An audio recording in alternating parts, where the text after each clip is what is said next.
Halo guys, assalamualaikum warahmatullahi wabarakatuh. Jadi ada permasalahan habis install driver via Snappy Driver. Nah, ini ada bawaan VGA Nvidia.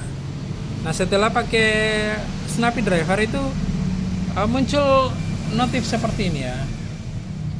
Nvidia control panel is not found. Jadi ini sebenarnya juga tidak apa-apa, tidak masalah, cuma ya tampilannya saja yang mengganggu mungkin. Jadi ini saya nonaktifkan saja agar tidak muncul. Karena kalau muncul ya tidak enak saja di mata user. Oke, jadi ada aplikasi namanya Startup Manager. Kamu bisa download via internet.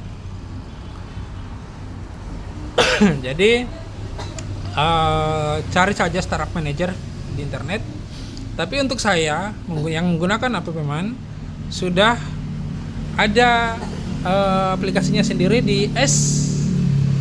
Jadi tinggal tekan S ini.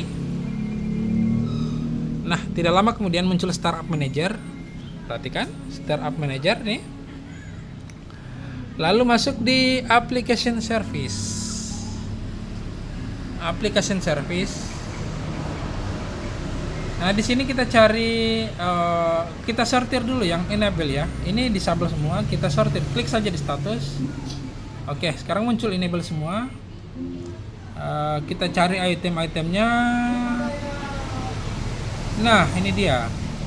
Nvidia Display Container LS. Ini cukup di disable saja seperti ini. Dan setelah kita restart ini komputernya, akan tampilan ini ya tidak akan muncul lagi nih setelah di restart. Oke, ini tinggal di close dan begitu saja. Oh ya, ini saya menerangkan aplikasi yang saya buat, AppMan Special Edition. Ini fungsinya banyak ya. Untuk menginstal aplikasi secara sendiri-sendiri, kamu tinggal centang misalnya, lalu klik install. Tapi di kasus saya ini sekarang itu tinggal klik Q ini quick ya, karena kasus install ulang. Jadi aplikasi yang tercentang yang hijau ini tadi sebelumnya tercentang, ini sudah masuk dengan sendirinya. Jadi Office-nya tinggal pilih dan set default, aktivasi driver printer, dan setelan-setelan matikan otomatis update regional, konteks menu di sini juga ada. Nah, untuk yang sebelum install itu ada pra-install. Apa-apa yang harus kita perhatikan sebelum install ya. Ini kita backup data user, bisa klik satu kali saja ini.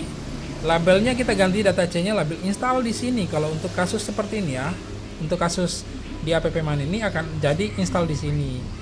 Nah, backup driver ini opsional, bisa dilakukan, bisa juga tidak. List printer ya jelas untuk melihat driver printer yang terinstall sebelumnya. Keyboard untuk ngecek keyboardnya apakah keyboardnya normal supaya proses installnya tidak terganggu.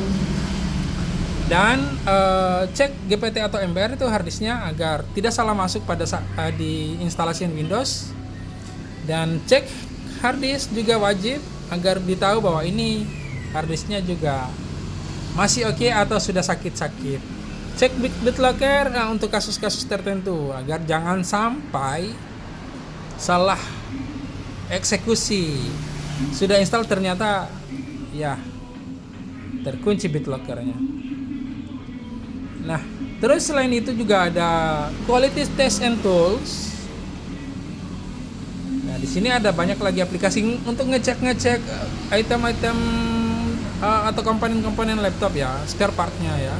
Cek LCD, cek kamera, cek mic, cek sound, ada di Sentinel, ada cek keyboard dan mousepad, touchpad, batmon, baterai ya. Dan informasi-informasi spesifikasi lainnya di sini.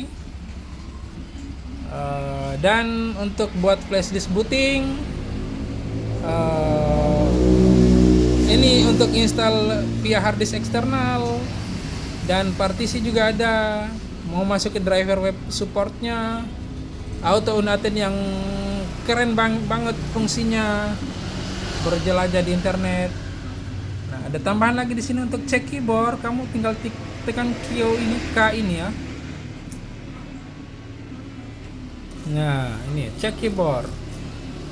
Nah, jadi D ini untuk menampilkan cek keyboard di desktop. Untuk kasus kayak ganti keyboard, kita tampilkan. Jadi pada saat nanti setelah keyboardnya dipasang, tinggal cek lagi, cek baterai, cek hard disk, aktivasi Windows dan Office, Startup Manager, uninstall aplikasi, tampilan tools and request, kita tes tampilannya. Nah, ini dia.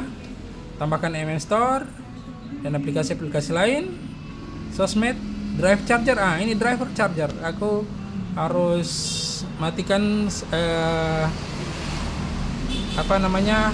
ini Z, drive Z. Saya harus remove dia.